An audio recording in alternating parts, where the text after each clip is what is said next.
Değerli izleyiciler, ötən gün Bakıda 2007-ci il təvəllüdlü oğlanın və 2012-ci il təvəllüdlü qızın hamam otağında dəm qazından zəhərləndiyi və hadisə nəticəsində 19 yaşlı gəncin həyatını itirməsi, 14 yaşlı qızın isə xəstəxanaya yerləşdirilməsi barədə xəbər vermişdik.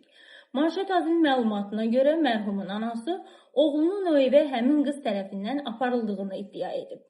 Həyatını itirən oğlanın anası gündəmə düşəcək sözlər deyib. Həmin səs yazısını təqdim edirik. Niye başa düşmüşsün? Kız oraya aparmayıp, onu kızı aparmayıp, kız onu oraya aparıp, onu kız oraya aparıp, kız onu hiç isterim. Kız uşakları da gönderip ki siz gidin gezin, ben balama oyun kurdular. Kıza hiçbir şey olmuyor. Kız bugün öz ayağıyla Hestekada'dan geldi benim evimde. Ben balam bir soğul olmuyor. Balam hiç gibi pislik yemeyin, uşaklar ne olur. Öyle demeyin balam. Benim yüreğim partlıyor. Ağlama bile, kurban olam sen.